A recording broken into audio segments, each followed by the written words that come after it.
Hallo, liebe Freunde von Gitarre im Netz. Ja, heute eine neue Episode und mit einer vierseitigen Gitarre. Genau, mit einem Bass. Ja, heute möchte ich euch meinen fast 40 Jahre alten Hohner PJ Professional Bass vorstellen und wir schauen mal zusammen, was nach 40 Jahren noch alles funktioniert und was nicht. Und wir werden ihn ein bisschen zusammen überholen. Ja, dieser Bass, wie ihr vielleicht auch in den Aufnahmen jetzt schon gesehen habt, sollte Baujahr 1985 sein. Das kommt auch gut hin, weil als ich 1986 in meine zweite Band kam, war dieser Bass hier schon bei dem damaligen Bassisten. Und da habe ich auch noch eine Aufnahme von 1987, da kann man das schön sehen. Es ist der Bass und es ist meine geliebte Washburn, noch ohne Änderung. Ja, als wir dann in den 90ern die Band gewechselt haben, haben wir eine neue Bassistin bekommen, die hatte noch keinen Bass.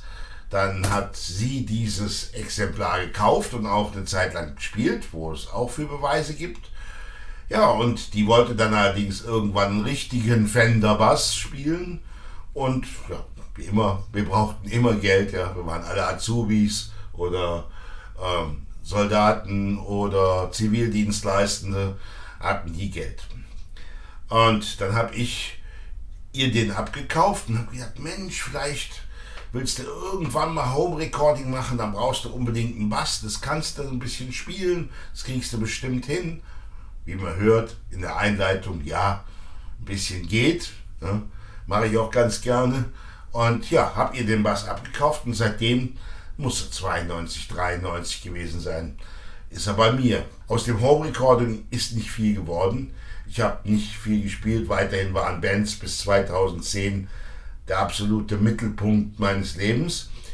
Danach habe ich allerdings ein bisschen mit dem Bass hier aufgenommen, in der Home Recording Zeit, mit meinem Sohn noch ein bisschen geübt und ja, den einzigen Auftritt, den ich als Bassist je in der Öffentlichkeit hatte, den durfte ich dann nicht hier mitspielen, sondern da hat man mir dann einen schönen Short Scale Duesenberg in die Hand gedrückt. War auch schön, ja, der Auftritt mit der Musikschule von meinem Sohn. Ja, wie gesagt, der Bass hier jetzt in der ganzen Zeit schon bei mir. Ja, wir hören uns ein bisschen was an und dann gehen wir mal ein klein bisschen in die Details und die Specs. Los geht's. Kommen wir mal ein bisschen zu den Specs. Der Hals Canadian Maple, schön, ne? Mit Rosewood Fingerboard, offene Mechaniken hinten, ist natürlich billig, Seitenführung, aber die Mechaniken halten seitdem, da ist nichts passiert. Der Körper, manchmal aus Sperrholz, manchmal nicht, die frühen wohl aus Sperrholz, das hat man sich getraut, kennt man, ich hatte auch eine Sperrholz Superstrat. Guck mal rein, wir werden es sehen. Eine relativ günstige Brücke hier hinten, ein Splitcoil, ein J-Bass Tonabnehmer, einmal Volumen hier, einmal Ton Master, Ausgangsbuchse, zack. Die Potis laufen heute noch schön, ob sie noch kratzen, werden wir sehen. Die Seitenlage ist für mich okay.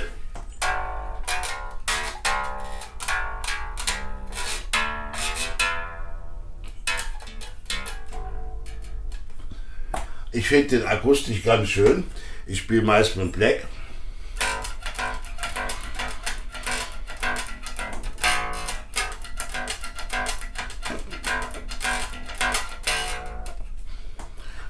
Ich finde, der knucht. Man merkt die Resonanzen. Das finde ich einfach klasse. Ja, hier oben, ne, offene mit Schlitz, ganz klassisch. Halsplatte und Einstellschraube für den Winkel vom Hals, auch gut. Ja, kann man eigentlich nichts sagen. Ne? Und zwei Gurtknöpfchen, der ist ein bisschen lose, der auch, müssen wir richten. Ja, das ist auch schon viel mehr, ist nicht zu sagen. Die Tonabnehmer, das sind Imitate, aber sie sind so groß wie die Originalen. Also das heißt, man kann ganz einfach auch, wenn man unbedingt den Bass aufwerten will, Fender reinsetzen. Das funktioniert. Ja, wenn ich was spiele, dann habe ich früher manchmal das POD genommen. Heute nehme ich den Camper. Da gibt es freie Rigs in der Rig Exchange. Ich habe jetzt mal Ampeg SVT7 drauf. Jetzt gucken wir mal die Potis an. Da knarrt noch nichts. Machen wir mal alles voll aus.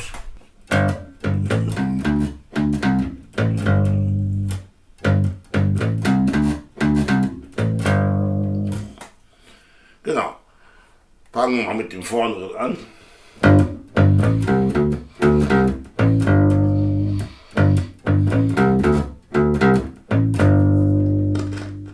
Da kommt auch ein bisschen was.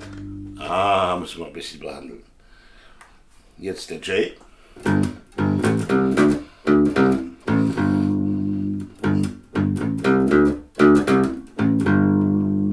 Also hört man deutliche Unterschiede.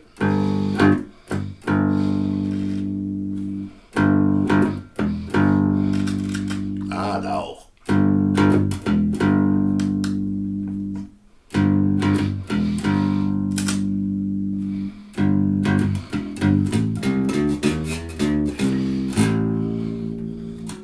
Funktioniert gut, das Tonpoti. Können wir natürlich vorne auch machen.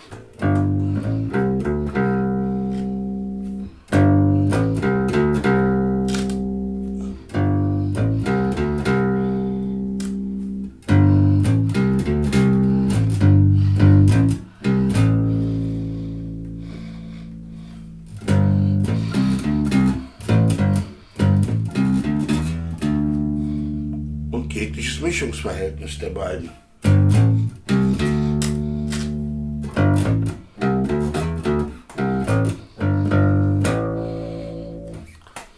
Für mich hat es einige Möglichkeiten, vielleicht noch mehr als ich eigentlich brauche. Aber ich finde, der klingt.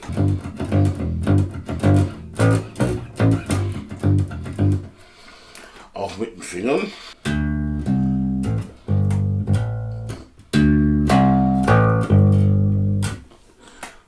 Also für mich hat er alles das, was er braucht, was ich brauche, um Bass zu spielen, um ein bisschen Begleitung zu machen. Ja, ein bisschen Überholung hat er jetzt tatsächlich nötig. Er hat jetzt lange an der Wand gehangen. Seitdem der Kanal existiert, habe ich, glaube ich, nichts mehr damit aufgenommen. Das sind 3 Jahre. Aber wie ihr seht, das war auch Budget 1985 mit 500 Mark oder so.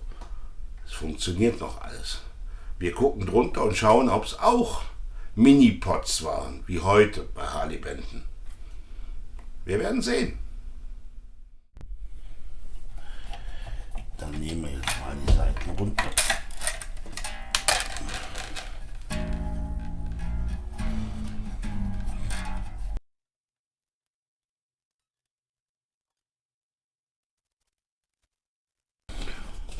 Und öffnen mal unseren kleinen Bass.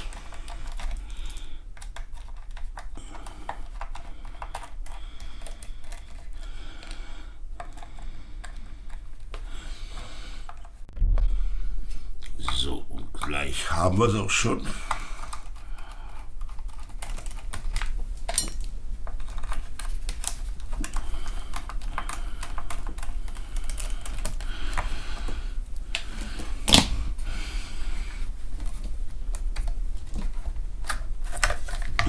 Here we go.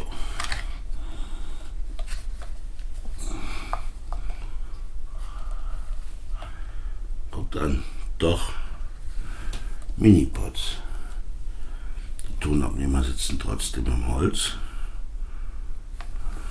Mini-Pots.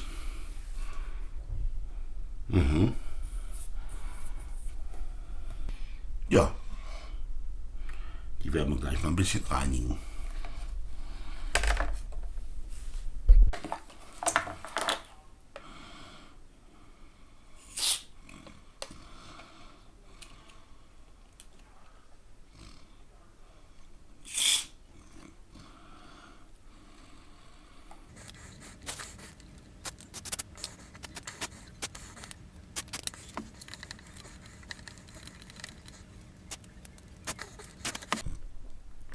Und ist das nun Plywood oder nicht?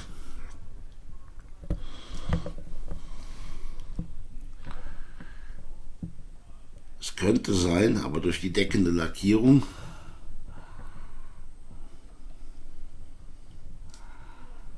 kann man es eigentlich nicht wirklich besonders gut erkennen.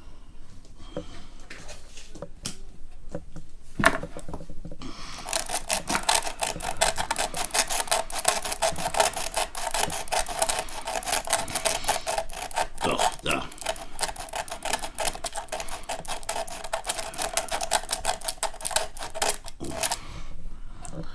Seht ihr die Streifen? Schichtholz.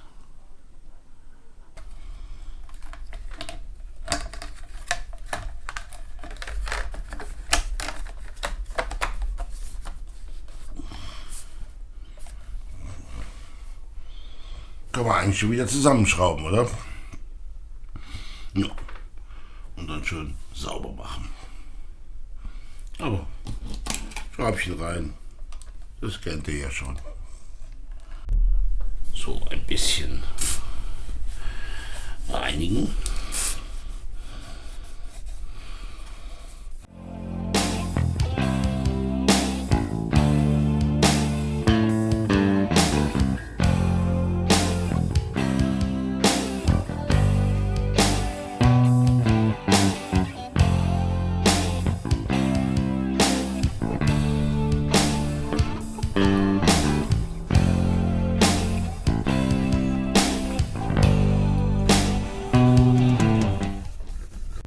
Schauen wir mal, ob wir die einfach noch festziehen können.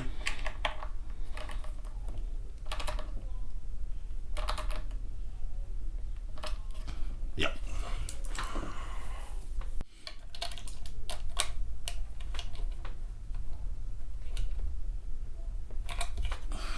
Ah, hier auch.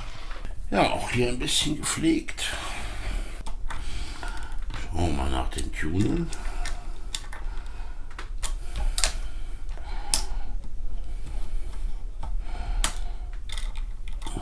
Oh, hier hat jemand eine andere Schraube reingemacht. Spray.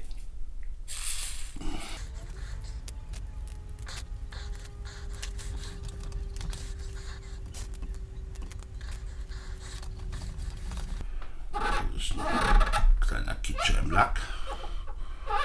Nichts Besonderes. Ja.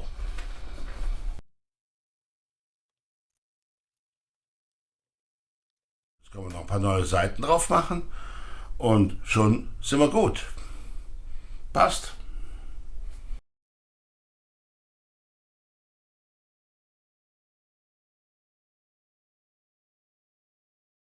Ja, also für mich ist das der optimale Bass. Jetzt ist er auch wieder schön gepflegt. Ich kaufe jetzt noch ein paar neue Seiten, die kommen noch drauf. Stelle die Brücke dann noch ein bisschen ein. Die habe ich übrigens auch noch ein bisschen geschmiert, wenn die Seiten drauf sind. Ja, für mich ist das ein toller Bass, Vintage. Ja, Sperrholz, Vintage. Aber nichtsdestotrotz lieber so einen schönen eingespielten Bass als das Risiko von einem Neukauf auf der Basis von 100-200 Euro. Ihr wisst ja, was die Risiken beim Budgetkauf sind. Ja, man bekommt die Bässe hier auch relativ gut noch, wenn er mal in die einschlägigen eBay Reverb Sachen schaut oder eBay besonders. Da findet ihr Angebote zwischen 200 und 300 Euro für die Bässe, je nach Zustand. Ja, vielleicht eine Überlegung wert, wenn ihr einfach nur einen Bass braucht für ab und an, so wie ich. Vielleicht die Überlegung, bei Klingen tut er wirklich gut. Ja, liebe Leute, das war's auch schon. Ich bedanke mich fürs Zuschauen. Wenn es euch gefallen hat, Daumen hoch, Kommentar und liken natürlich, wenn es geht. Und ansonsten wie immer, bleibt gesund, bleibt fröhlich, bleibt musikalisch. Bis zum nächsten Mal, euer Toko.